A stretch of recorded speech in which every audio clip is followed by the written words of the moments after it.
while your gimbal still won't balance. If you've done everything you can to balance your gimbal, but it's still shaking or acting finicky, you might be making one of these mistakes. The first one's pretty simple, but it's leveling on an uneven surface. I can't tell you the amount of times I've gone to a real estate shoot and leveled on a sloped driveway and it messes up your entire rig. So make sure you do it on a flat surface. Number two is gonna be exceeding your payload capacity. So every single gimbal has a rated payload capacity.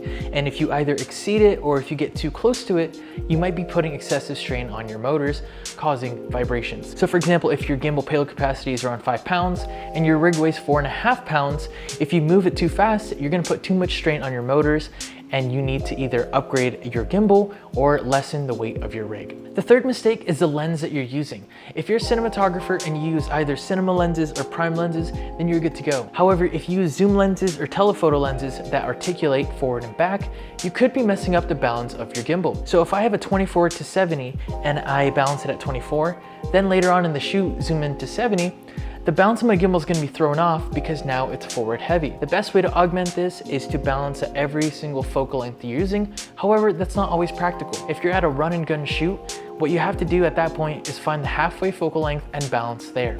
So if I'm using my 24-70, I either balance it at 45-50. That way, if I punch into 70, it's not too drastic and I could still zoom out to 24 and it won't be that bad. Just make sure that you have the payload capacity to support this. So hopefully that explains